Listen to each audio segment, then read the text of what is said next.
Hello students, welcome to the channel. मेरा नाम है ऋषभ शर्मा। हम स्टार्ट करने जा रहे हैं इकोनॉमिक्स क्लास 11th और ऐसे ही हम इकोनॉमिक्स, कॉमर्स और अकाउंट्स सारी वीडियोस आपके लिए डालेंगे। आज की क्लास में मैं स्टार्ट कराने जा रहा हूं चैप्टर नंबर 2 आपकी इकोनॉमिक्स का। चैप्टर नंबर 1 इसलिए नहीं कराना चाहते क्योंकि बहुत मोनोटोनस है यार, उसको आराम से पढ़ेंगे, इतना खास इंपॉर्टेंट भी नहीं है। लेकिन चैप्टर 2 बहुत इंपॉर्टेंट है। इसमें टोटल 19 पॉइंट है, उन सब की डिटेल इंपॉर्टेंस हमें पढ़नी है, डिटेल थ्योरी हमें कवर करनी है। ठीक है, अब ये सारी थ्योरी मेरे साथ नोट्स के साथ साथ आप कवर करते चलिएगा। जैसे मैं लिख रहा हूं वैसे आप भी कवर करते चलिएगा और सारी चीजें ऑटोमेटिकली खत्म हो जाएंगी। चलिए शुरू करते हैं। पहला टॉपिक स्टार्ट करने जा रहे हैं ह्यूमन वांट्स। ठीक है, ह्यूमन वांट्स क्या हो गए? वांट्स के मतलब, जब भी हम वांट समझते हैं, व्हाट इज योर वांट, तो कुछ कहते हैं सर वांट माने नीड, वांट माने डिजायर, तो इसके दो सेंस बनते हैं, है ना। तो एक आम आदमी की भाषा में देखा जाए या फिर हम कहें इसको दो तरीके से, वांट्स को, ह्यूमन वांट्स को दो तरीके से एक्सप्लेन किया जा सकता है। ठीक है, सबसे पहला एक ऑर्डिनरी सेंस में, है ना, और एक होता है इकोनॉमिक्स के सेंस में। तो एक आम आदमी से पूछेगा भाई कि भाई ह्यूमन वांट क्या होता है, तो वो कहेगा भाई मेरी ह्यूमन वांट मतलब मेरी इच्छाएं, मेरी डिजायर। तो कहा ठीक है भाई। ऑर्डिनरी सेंस में कहते हैं डिजायर्स, क्या बोलते हैं? डिजायर्स। डिजायर को ही वांट कहते हैं, मान लेते हैं। एक आम आदमी के लिए दोनों एक ही बात है। यानी क्या है, ये दोनों के दोनों सिनोनिम्स की तरह या सेम मीनिंग वाले वर्ड्स की तरह समझे जाते हैं। लेकिन इकोनॉमिक्स की जब बात करोगे तो इन दोनों का मीनिंग थोड़ा सा अलग होता है। इकोनॉमिक में वांट और डिजायर, मैंने कहा डिजायर और वांट, ऐसे ऐसे लिख लो। ठीक है, इन दोनों का थोड़ा सा सेंस चेंज होता है। कैसे चेंज होता है ध्यान से समझना, है ना भाई। अब देख, डिजायर क्या हो गया? डिजायर मतलब इच्छा, मतलब मेरा मन है कि मेरे पास एक छोटी सी लैम्बोर्गिनी उरुस हो, तो ये मेरी डिजायर है। तो मैंने कहा डिजायर क्या हो गया? विश टू हैव समथिंग, किसी भी चीज की इच्छा होना भाई, डिजायर होना, बात सही साफ है। लेकिन वो वांट में कब बदलती है? कोई भी चीज वांट में तब बदलती है जब वो चाहिए ही चाहिए, जिसके बगैर जीना गुजारा ना हो रहा हो, जिसकी वजह से तुम क्या बोलते हैं शांति से ना बैठ पा रहे हो, तो वो हो गया वांट। वांट क्या है? Effective Dzire. वांट क्या हो जाता है? Effective desire for a particular thing, for a particular thing. अच्छा, पर्टिकुलर थिंग की इफेक्टिव डिजायर। हाँ, अब फॉर एग्जाम्पल, मैंने कहा एग्जाम्पल समझिए, इसी तरीके से नोट बनाते चलो मेरे साथ साथ, है ना। आगे बढ़ते हैं। अब पर्टिकुलर थिंग, इसका और इसके बीच में एग्जाम्पल समझिए। पहले मैंने कहा जैसे सपोज आई विश या I want to go to Delhi university, और दूसरी स्टेटमेंट दी I am working hard to get admitted या to get admission in Delhi university. तो एक तरफ क्या है? एक तरफ तो सिर्फ डिजायर है कि यार मेरा मन है कि मैं दिल्ली यूनिवर्सिटी में चला जाऊं, और दूसरी तरफ क्या है? दूसरी तरफ वांट है। क्यों? क्योंकि तुम उसके लिए कुछ मेहनत कर रहे हो, you are doing hard work. So want कब बदलती है? डिजायर से वांट में कब बदलती है? तब जब वो डिजायर एक इफेक्टिव डिजायर हो जाती है किसी भी पर्टिकुलर थिंग के लिए। उसके बाद effective desire for a particular thing which can be satisfied by doing some efforts to acquire it। इसका क्या मतलब हो गया? अब वांट कब बदली? जब तुमने उसके लिए कुछ एफर्ट डाले।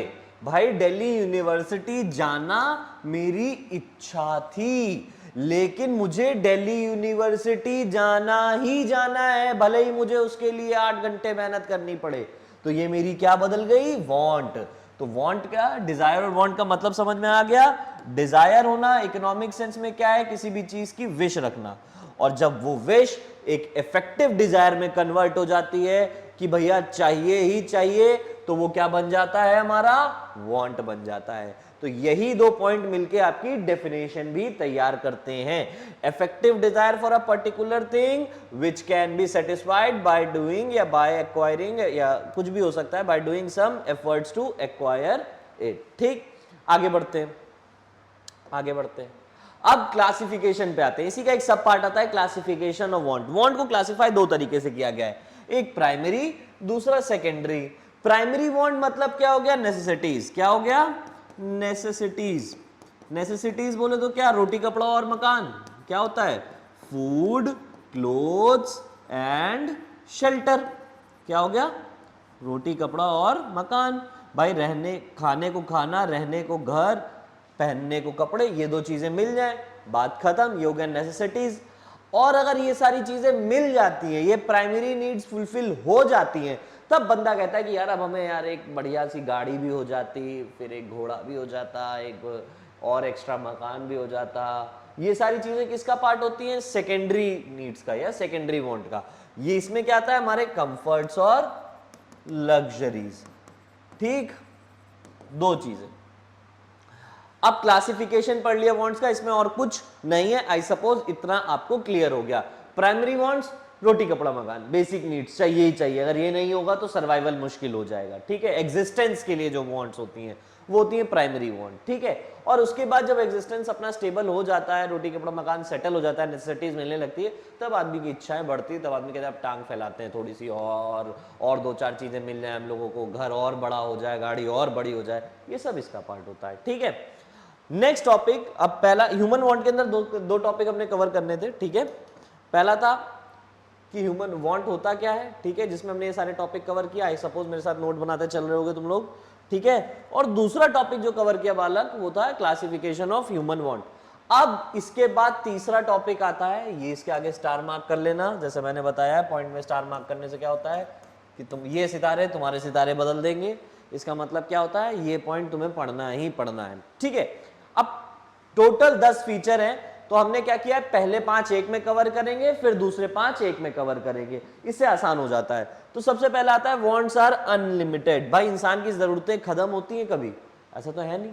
आज एक चीज, मतलब जन्म से लेके मृत्यु तक, यानी फ्रॉम बर्थ टू डेथ, आदमी की जरूरतें खत्म नहीं हो सकती हैं, वो बढ़ती ही रहती हैं, चलती ही रहती हैं। तो वांट्स आर अनलिमिटेड, इसका मतलब क्या होता है, from birth to death wants never end, they remain static or they do grow।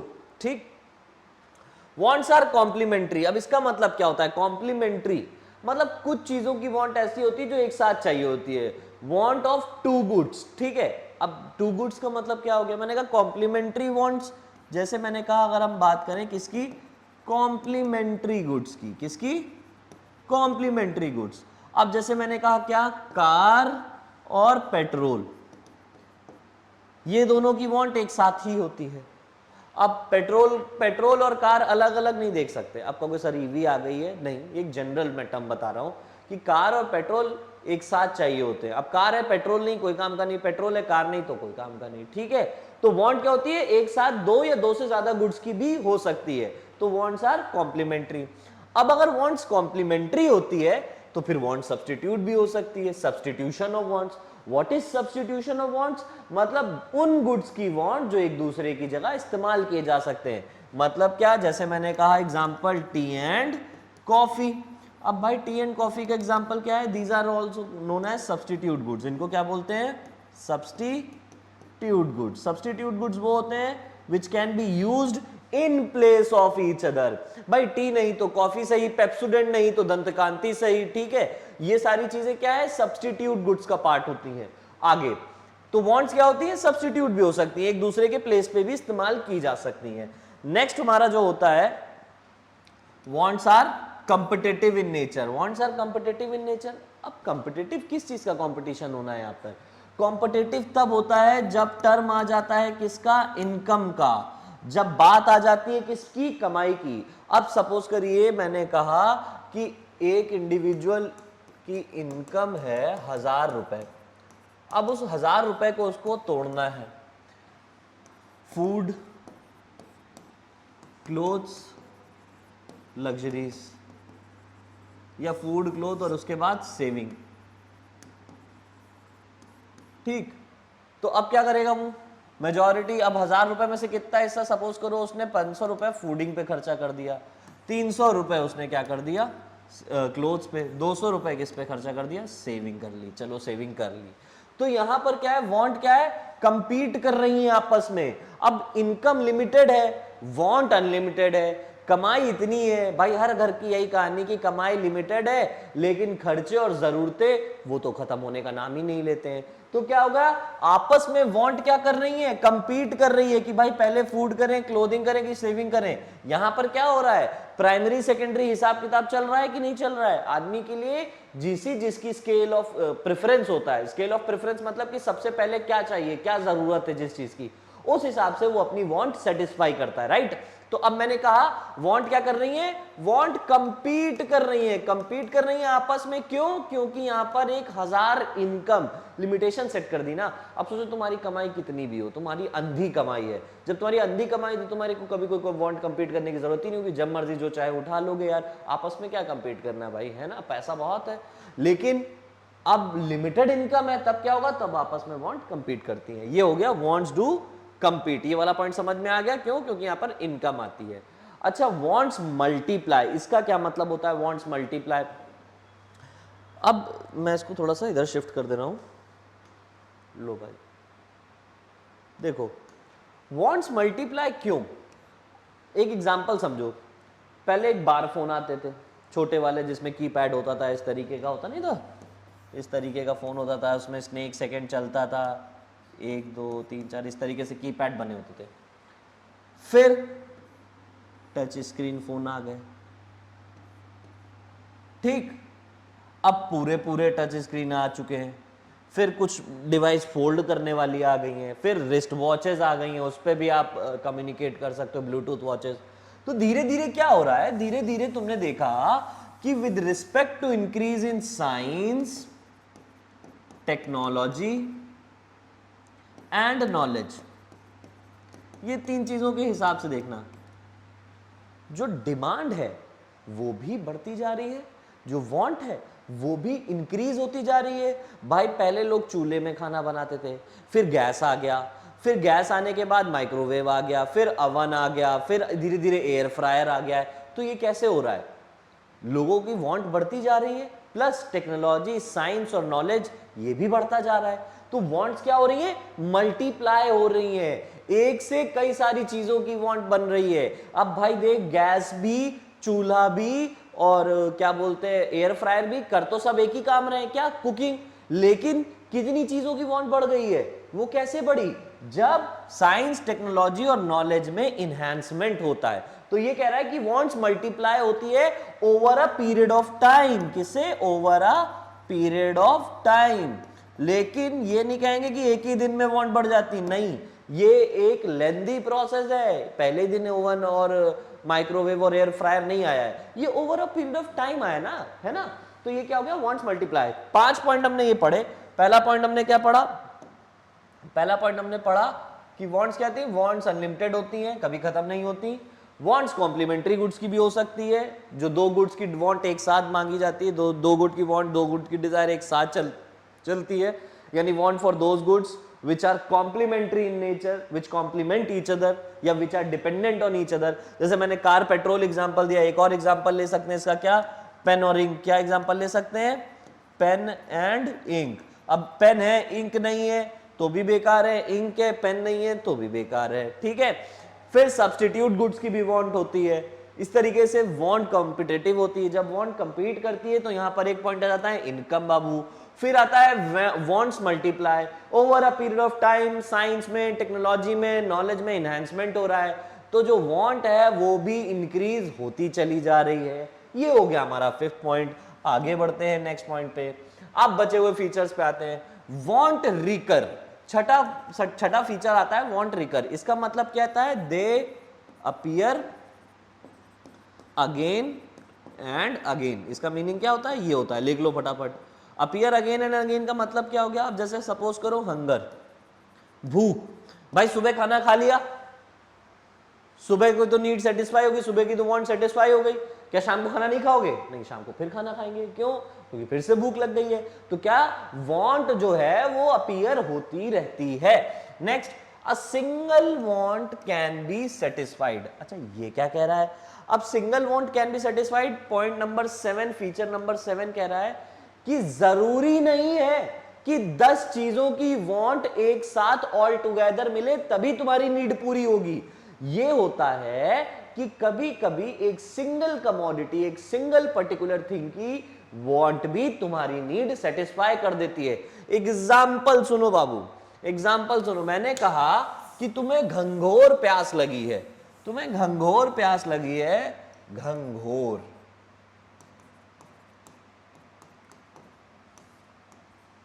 प्यास लगी है, ठीक है, सपोज करो।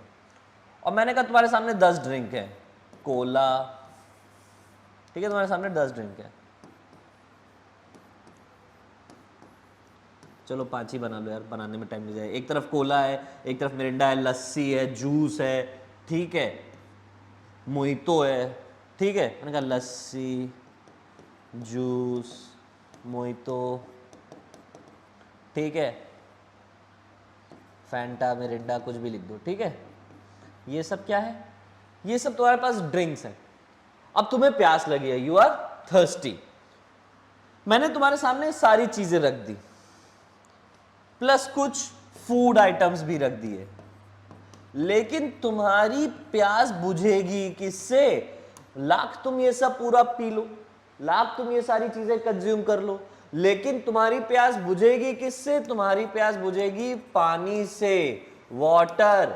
अब उस केस में तुम्हारे सामने 10 चीजें हैं, लेकिन तुम्हारी नीड किस तरीके से सेटिस्फाई हो रही है? वाटर से। A single want can be satisfied. ये जरूरी नहीं है कि 10 तरीके की वांट एक साथ चलें। इसका दूसरा कंसेप्ट ये कहता है कि रिसोर्सेज लिमिटेड हैं और लिमिटेड रिसोर्सेज के ऑल्टरनेटिव यूजर्स होते हैं। इसका मतलब क्या है? कंजम्पशन रिसोर्सेज के हिसाब से होता है। जरूरी नहीं है कि हर वक्त सारी रिसोर्स हमारे लिए अवेलेबल ही हो, ठीक है। तो ये कहने की कोशिश कर रहा है कि a single want can be satisfied, ठीक है। जरूरी नहीं है कि हर वक्त 10 चीजों की वांट ही तुम्हारी नीड को सेटिस्फाई करे। कभी कभी एक सिंगल कमोडिटी, एक सिंगल पर्टिकुलर कमोडिटी की नीड भी तुम्हारी वांट को सेटिस्फाई कर देती है। Some want can be postponed. अच्छा, अब एग्जांपल, हमने कहा 2 तरीके की वांट होती है। अब देखो, प्राइमरी वांट क्या है? रोटी, कपड़ा, मकान, फूड, क्लोथिंग, शेल्टर, ये सब नेसेसिटीज का पार्ट है। इनको पोस्टपोन नहीं किया जा सकता। पोस्टपोन मतलब क्या होता है? डिले, आगे बढ़ा देना, ठीक है। लेकिन मैंने कहा लग्जरीज, मैंने कहा गाड़ी है, ठीक है, मैंने कहा फर्नीचर है, एसी है, ये सारी चीजों की डिमांड या ये सारी चीजों की जो वांट है, उनको हम पोस्टपोन कर सकते हैं, पोस्टपोन कर सकते हैं, बढ़ा सकते हैं। प्राइमरी वांट पोस्टपोन नहीं की जा सकती, सेकेंडरी वांट पोस्टपोन की जा सकती है। ये भी ठीक है भाई, बिल्कुल। आगे बढ़ते हैं। Next, want differ in their urgency. Want differ in their urgency, यहां पर बात किसकी आती है? यहां पर बात आती है स्केल ऑफ प्रेफरेंस की। अब सपोज करिए, यहां पर मैंने कहा, एक नॉर्मल एग्जांपल देता हूं मैं। Want differ in their urgency, मैंने कहा एक तरफ फूड है, एक तरफ क्लोथ्स है, ठीक है। आदमी दोनों, अगर उसकी नीड सबसे ज्यादा प्राइमरी नीड दोनों में यही दोनों आ जाती हैं, लेकिन अगर इन दोनों को भी हम कंपेयर करें तो उसका स्केल ऑफ प्रेफरेंस फूड होगा कि क्लोथ होगा? अगर एक भूखा आदमी है, उसका प्राइमरी प्रेफरेंस यही होगा कि मेरे पेट में कुछ खाना जाए, ठीक है। बाद में क्लोथ्स, हाउस, ये सारी चीजें देखी जाएगी। पहले तो भाई एग्जिस्टेंस की बात होगी ना, जीना है ना, जिंदगी भी तो जीनी है। तो कह रहा है वांट डिफर करती है अर्जेंसी में, कि स्केल ऑफ प्रेफरेंस क्या है। अब फॉर एग्जांपल मैंने कहा कि किसी के लिए एक पर्टिकुलर गुड की वांट उतनी सीमलेसली अच्छी नहीं हो सकती जितनी दूसरी के लिए हो सकती है। एक एस्थमा का पेशेंट है, उसके लिए वो जो एस्थमा का पंप होता है उसकी वांट क्या होगी, बहुत ज्यादा होगी, उसकी नीड जो होगी, उसकी वैल्यू जो होगी हमेशा बहुत ज्यादा होगी as compare to non asthmatic patient. यानी क्या है, उसका स्केल ऑफ प्रेफरेंस एक पर्टिकुलर कमोडिटी के लिए बहुत ज्यादा है, उसकी अर्जेंसी, उसका स्केल ऑफ प्रेफरेंस हमेशा ऊपर रहेगा। ये कहने की कोशिश कर रहा है wants differ in their urgency. ठीक है, अब अगर देखो, अब मैंने कहा कि अगर अर्जेंसी की बात करें, स्केल ऑफ प्रेफरेंस हमेशा फूड रहेगा, लेकिन अगर सपोज करो कि उसकी फूड की जो नीड है वो कंप्लीट हो चुकी है, he is not hungry anymore, तब वो शिफ्ट किस पे कर जाएगा भाई, क्लोथ्स पे या हाउस पे। यानी क्या है, it depends upon the preference, it depends upon the urgency of a need और अ डिजायर। ठीक है, want remain ahead of availability of goods and services, ये इस दुनिया की सच्चाई है, it is a harsh reality, harsh truth, कि जरूरतों का रिसोर्सेज से लेना देना नहीं है भाई। मैंने कहा ऑक्सीजन, अगर कोविड के एग्जांपल ले लेता हूं, बार बार नहीं लूंगा लेकिन फिर भी अभी एक आ गया दिमाग में तो ले ले रहा हूं, कि देखो ऑक्सीजन सिलेंडर की कमी पड़ी थी, हम सबको पता है, लेकिन ऑक्सीजन सिलेंडर अवेलेबल नहीं थे, लेकिन क्या वांट खत्म हो गई थी, नहीं खत्म हुई थी, वांट उतनी की उतनी थी, अवेलेबिलिटी नहीं थी ऑक्सीजन सिलेंडर की, लेकिन वांट वहीं की वहीं थी। तो want remain ahead of goods and ahead of availability of goods and services. ये हो गए टोटल हमारे 10 फीचर्स ऑफ वांट। एक एक करके पहले 5 कैसे याद करोगे, एक बार में 5, जब वो 5 याद हो जाए, उनके की टर्म्स याद हो जाए, फिर नेक्स्ट 5, इसी तरीके से फ्लो चार्ट बना लेना। ठीक, आगे बढ़ते हैं फटाफट।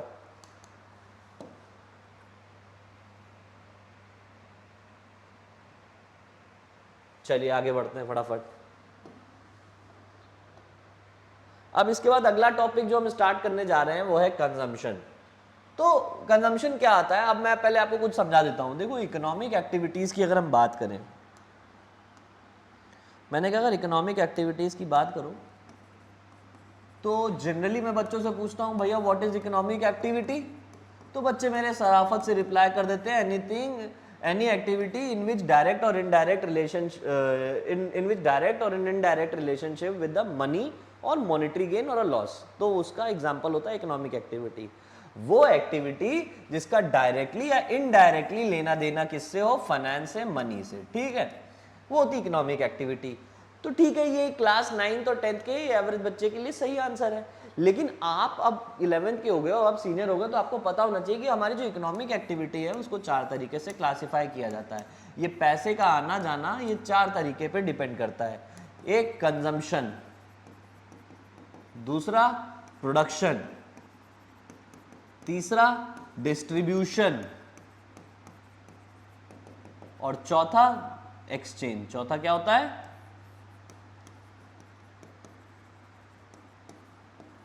कंजम्पशन, प्रोडक्शन, डिस्ट्रीब्यूशन और एक्सचेंज। ये 4 इकोनॉमिक एक्टिविटी काउंट होती है इन इकोनॉमिक्स। ठीक है, लेमैन के लिए तो ये वाली बात हो गई, एक ऑर्डिनरी सेंस में ये बात हो गई कि भैया जिसका पैसे से कोई लेना देना होता है वो होती है एक इकोनॉमिक एक्टिविटी। लेकिन तुम कॉमर्स के हो तो तुम्हें ये 4 पॉइंट पता होना चाहिए। अब कंजम्पशन कौन करता है, कंज्यूमर करता है। अब इकोनॉमिक एक्टिविटी में तुम कहोगे सर कंजम्पशन का इतना मोटा मोटा टॉपिक क्यों बनाया गया, इसके अंदर 2 टॉपिक आएंगे, कंजम्पशन क्या होता है, सिग्निफिकेंस क्या होता है कंजम्पशन का, सस्टेनेबल कंजम्पशन किसे कहते हैं, ये 3-4 टॉपिक हम कवर करेंगे। ठीक है, तो सबसे पहले कंजम्पशन का सीधा मीनिंग क्या होता है, एक्ट ऑफ कंज्यूमिंग और यूजिंग गुड्स एंड सर्विसेज। ठीक, एक्ट ऑफ कंज्यूमिंग और यूजिंग गुड्स एंड सर्विसेज। भाई तुम कुछ कंज्यूम कर रहे हो, तुम सर्विसेज ले रहे हो, तो तुम क्या कर रहे हो, तुम कंजम्पशन कर रहे हो, तुम इकोनॉमिक एक्टिविटी में कंट्रीब्यूट कर रहे हो।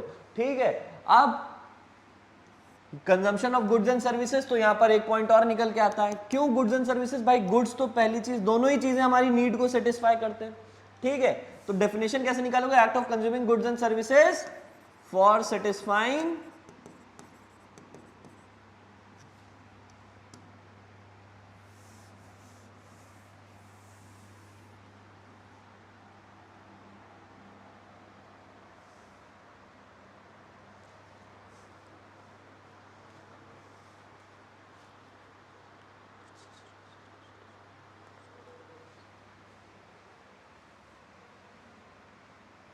The act of using goods and services to satisfy human wants। ठीक है, अपनी wants को सेटिस्फाई करने के लिए हम क्या करते हैं, कंजम्पशन। भाई भूख लगती है, खाना खाते हैं, कुछ सर्विसेज चाहिए होती हैं, बार्बर के पास जाते हैं, जैसे सपोज करो बाल कटाने हैं तो हम बार्बर के पास जाते हैं, तो उसकी सर्विसेज को हम इस्तेमाल कर रहे हैं, तो हम एक्चुअली कंज्यूम ही कर रहे हैं। ठीक है, नाउ गुड्स एंड सर्विसेज का मीनिंग क्लियर हो जाना चाहिए। टू सेटिस्फाई ह्यूमन वांट्स के बाद आ जाता है गुड्स। तो गुड्स की जब बात आती है तो वो क्या होते हैं, ये होते हैं टेंजिबल। और सर्विसेज की जब बात आती है तो वो क्या होते हैं, इनटेंजिबल। क्या कहना चाह रहे हैं सर ये? टेंजिबल मतलब वो जिसका फिजिकल एग्जिस्टेंस होता है। अब कोई भी आप कमोडिटी यूज कर रहे हो, कोई भी कंजम्पशन कर रहे हो, तो दो तरीके से होता है, आइदर वो गुड्स होता है या तो वो सर्विसेज होता है। जब वो गुड्स होता है तो मतलब क्या है, उसका कोई फिजिकल एग्जिस्टेंस है, फिजिकल अपीयरेंस है। लेकिन जब वो सर्विसेज है तो उसका कोई फिजिकल अपीयरेंस नहीं है। ठीक है, वो इंटेंजिबल गुड्स में आते हैं। ठीक, अब a person who does that, a person who does the consumption process, a person who is responsible for consumption is known as consumer। क्या बोलते हैं उसको? कंज्यूमर। हम और आप क्या है, कंज्यूमर हैं। हम अगर कोई भी सामान खरीद रहे हैं अपनी नीड को सेटिस्फाई करने के लिए, किसी भी सर्विसेज का इस्तेमाल कर रहे हैं अपनी नीड को सेटिस्फाई करने के लिए, तो हम क्या हैं, कंज्यूमर हैं। ठीक है, अब इसके बाद अगला टॉपिक जो आता है वो होता है sustainable consumption of goods and services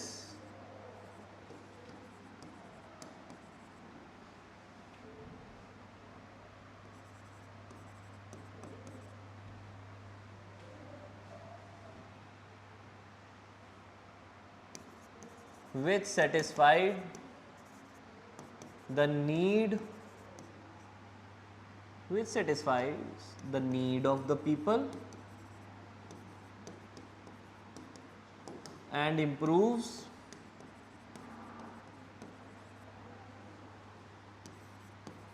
quality of life without having an adverse impact on the environment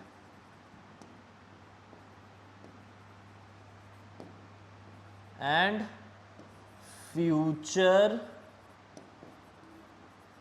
generations need। तो ये 3 पॉइंट मिला दो, डेफिनेशन तैयार हो जाती है।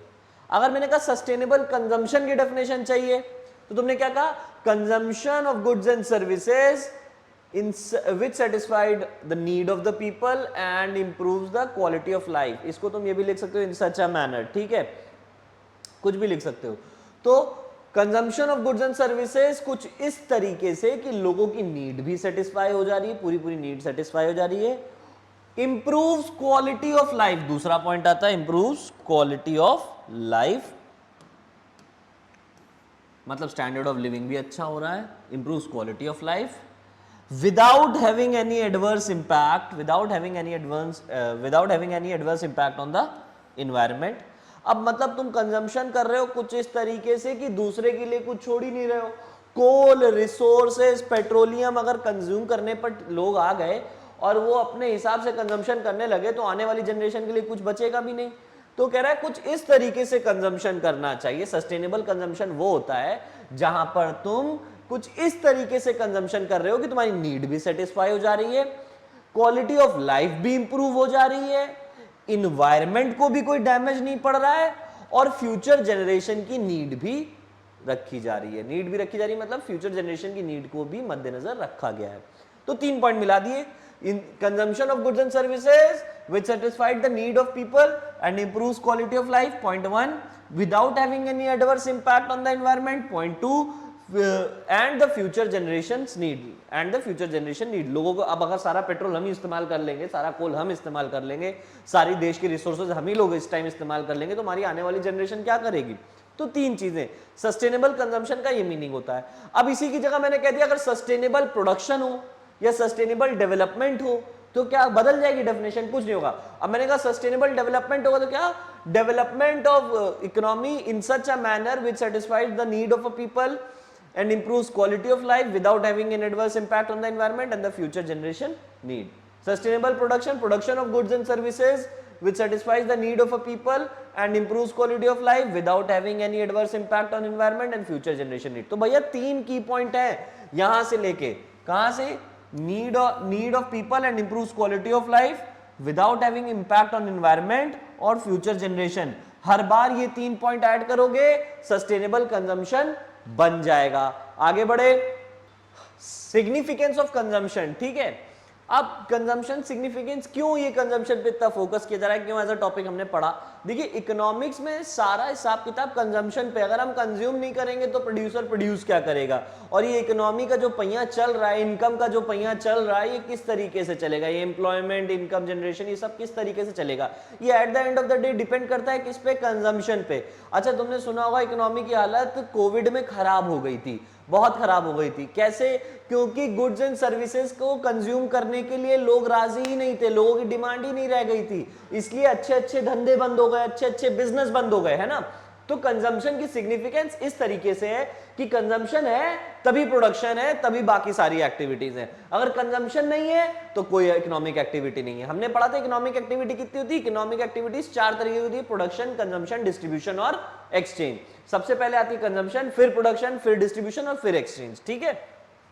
तो सिग्निफिकेंस में सबसे पहला पॉइंट आ रहा है primary motive for economic activities. मतलब क्या है, ये बाकी इकोनॉमिक एक्टिविटीज जो है, प्राइमरी मोटिव क्या है, सबसे पहला मोटिव यही है, इकोनॉमिक एक्टिविटीज में सबसे पहली स्टार्टिंग ही कंजम्पशन से होती है। कंजम्पशन है तो प्रोडक्शन है, तभी उन्हीं गुड्स का डिस्ट्रीब्यूशन है और एक्सचेंज प्रोसेस पॉसिबल है, ठीक है। फिर कह रहा है end of all economic activities, भाई ये भी पहिया सेम एज अबव। क्या कह रहा है कि end of all economic activities, consumption, production, distribution और एक्सचेंज, ये सब डिपेंड करता है कंजम्पशन पे। अब अगर गुड्स होंगे ही नहीं, लोग कंज्यूम करना ही नहीं चाहेंगे, सर्विसेज लेना ही नहीं चाहेंगे, तो प्रोड्यूसर प्रोड्यूस क्या करेगा, डिस्ट्रीब्यूट करेगा, और किस तरीके का एक्सचेंज मैकेनिज्म चलेगा। तो कह रहा है it is the end of all economic activities, जितनी भी इकोनॉमिक एक्टिविटीज होती हैं उनका अंत यही है। Index of standard of living, यार ये कह रहा है कि तुम्हारे कंजम्पशन से तुम स्टैंडर्ड ऑफ लिविंग का पता लगा सकते हो। किस तरीके से ये पॉसिबल है, जब बात आती है types and level of consumption की, ठीक है। अब जैसे सपोज करो अफ्रीका में फूड की मार है, क्लोथिंग की मार है, शेल्टर की मार है। यूएस में क्या है, टेक्नोलॉजी है, फूड, क्लोथ, शेल्टर सब बढ़ा हुआ है। तो यूएस का स्टैंडर्ड ऑफ लिविंग और अफ्रीका का स्टैंडर्ड ऑफ लिविंग में फर्क है। कैसे पता चलता है, उनके कंजम्पशन पैटर्न से पता चलता है। भाई एक तरफ लोगों को खाना नहीं नसीब हो रहा है और एक तरफ इतना खाना फेंक दिया जा रहा है, ठीक है। वहां पर फूड, क्लोथिंग, शेल्टर अबंडेंट में अवेलेबल है, ठीक है। नाउ तो कह रहा है क्यों जरूरी कंजम्पशन, ताकि ये पता चल सके कि तुम्हारा स्टैंडर्ड ऑफ लिविंग किस तरीके का है। कैसे पता चलता है, टाइप एंड लेवल, क्या कंजम्पशन कर रहे हो, किस तरीके की वैरायटी ऑफ गुड्स यूज कर रहे हो और किस लेवल पे कंजम्पशन हो रहा है। Next, basis of economic welfare. Basis of economic welfare का मतलब क्या होता है। अच्छा, ये इकोनॉमिक वेलफेयर का एक मीनिंग होता है satisfaction, total satisfaction out of consumption. कुछ भी कंज्यूम करोगे तो भाई वो तभी करते हो जब तुम्हें सेटिस्फाई होना होता है। बिना सेटिस्फाइड नीड्स, अनसेटिस्फाइड नीड के तुम्हारा कंजम्पशन प्रोसेस स्टार्ट ही नहीं होता है। तुम्हें कोई नीड सेटिस्फाई करनी तभी तो तुम कंज्यूम, भूख लगी है खाना खाओगे, सेटिस्फाई हो जाओगे, है ना। तो ये इकोनॉमिक वेलफेयर कैसे पता चलता है, economic welfare level of satisfaction पे। If you are satisfied by consuming a good और a services then economic welfare हो रहा है, और अगर नहीं सेटिस्फाइड हो तो इकोनॉमिक वेलफेयर नहीं हो रहा है। तो इकोनॉमिक वेलफेयर के लिए क्या जरूरी है, सेटिस्फैक्शन पता होना जो कि कंजम्पशन से मिल रहा है, ठीक है। इसके लिए कंजम्पशन जरूरी हो गया। एक और आखिरी डिटर्मिनेंट है जो बताता है लेवल ऑफ एम्प्लॉयमेंट। अच्छा, ये लेवल ऑफ एम्प्लॉयमेंट से कंजम्पशन का क्या लेना देना है। लेवल ऑफ एम्प्लॉयमेंट का लेना देना है एग्रीगेट डिमांड से।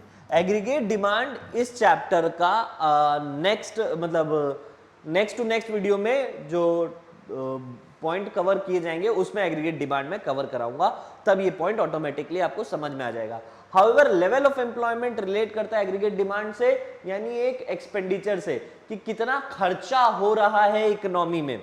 ये कैसे पता चलता है? जितना कंजम्पशन हो रहा है। भाई मैं 10,000 रुपए खाने पे खर्चा कर रहा हूं तो मेरा एग्रीगेट मतलब मेरी डिमांड कितने की हो रही है? 10,000 रुपए की।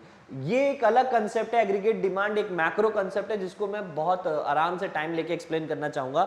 Level of employment, aggregate demand और इनकम किस तरीके से काम करती है, ये हम लोग नेक्स्ट क्लास में कवर करेंगे, या नेक्स्ट टू नेक्स्ट क्लास में इसकी वीडियो कवर की जाएगी। ठीक है, यहां तक के लिए आपको मैंने जितना कवर कराया उसको आप रिवाइज करें, इसके नोट्स बनाएं।